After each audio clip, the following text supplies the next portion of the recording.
Quando um submarino atinge sua profundidade de implosão, as consequências acabam sendo fatais. Hoje vamos dar uma olhada no que aconteceu com os passageiros do Titã, quando seu submarino atingiu a profundidade de destruição. Existem duas avaliações de esmagamento subaquático: a profundidade em que os engenheiros dizem que é o limite de mergulho e a profundidade em que um submarino realmente implode. No caso do Titã, a profundidade limite em que não resiste mais à pressão é de 4.000 metros, mas agora sabemos que ele foi dilacerado antes de chegar tão fundo. Na verdade, a maior profundidade que poderia ter alcançado é de 3.800 metros, onde estão os restos do naufrágio. Vale lembrar que a água, claro, pesa. Então, quando mais fundo um objeto for no oceano, mais água e, portanto, peso haverá sobre ele. Havendo uma falha nos sistemas de pressurização da cabine, a resistência é cessada e toda a força exercida pela pressão recai sobre o objeto, colapsando-o. Nessa profundidade, qualquer objeto, incluindo um corpo humano, está sujeito à pressão da água mais de 300 vezes mais forte do que a pressão que a atmosfera da Terra exerce sobre nós todos os dias.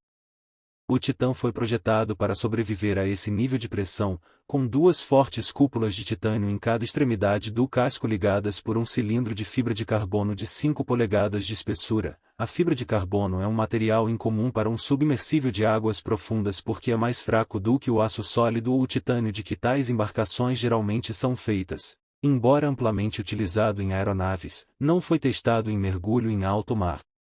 Ao contrário do metal, a fibra de carbono é naturalmente flutuante além de 2.000 metros, o que significa que o Titã pode ser muito mais leve e barato do que os submarinos anteriores. Para compensar esse material mais fraco, o Titã foi equipado com um sistema de monitoramento de saúde do casco em tempo real que poderia, em teoria, detectar quaisquer deformações, rachaduras ou outras falhas com rapidez suficiente para que a tripulação tentasse uma subida de emergência. No entanto, tais profundidades oferecem pouca margem de erro. Se pelo menos uma parte do casco falhar e deixar entrar água, a pressão seria tão grande e a velocidade do líquido que entra tão rápido que o submarino e seus ocupantes são despedaçados em meros milissegundos.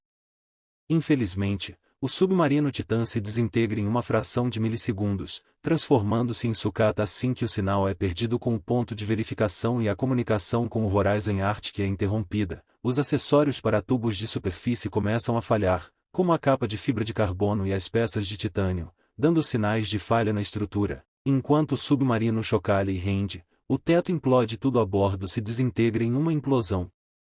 Em vez de vazar lentamente, a água corre ou prende o ar em uma bolha, gerando calor, os destroços emergem, e partes do corpo são encontradas entre os escombros, que sobem à superfície, a apenas alguns metros do Titanic. É extremamente assustador, mas ao mesmo tempo que alivia é saber que a dor e o sofrimento são inexistentes. E tudo acontece tão rapidamente que os nervos falham em enviar sinais ao cérebro para que possam sentir. É basicamente como o estalar de dedos do Thanos. A tripulação se transformou em uma espécie de mingau humano em um piscar de olhos. A anatomia por trás disso é que leva tempo para as informações, como a dor, serem transmitidas pelos nervos ao cérebro e serem processadas. No caso da dor, leva cerca de 100 milissegundos, o que é 99 milissegundos a mais do que o tempo que a implosão leva.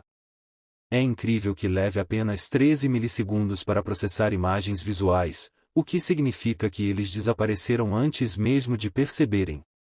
Suponhamos que cada uma das 5 pessoas pesasse 80 quilos, isso significa que haveria cerca de 400 quilos de restos mortais que precisam ir para algum lugar, mas a bolha de ar gigante que é comprimida pela pressão, faz com que o ar aqueça até atingir uma temperatura próxima à do Sol, cerca de 5.000 graus Celsius. Embora o tempo de exposição não seja suficiente para derreter os restos de metais e outros materiais, qualquer ser vivo é imediatamente reduzido a uma pasta ejetada a uma velocidade extremamente alta, tornando-se disponível como alimento para outros seres vivos.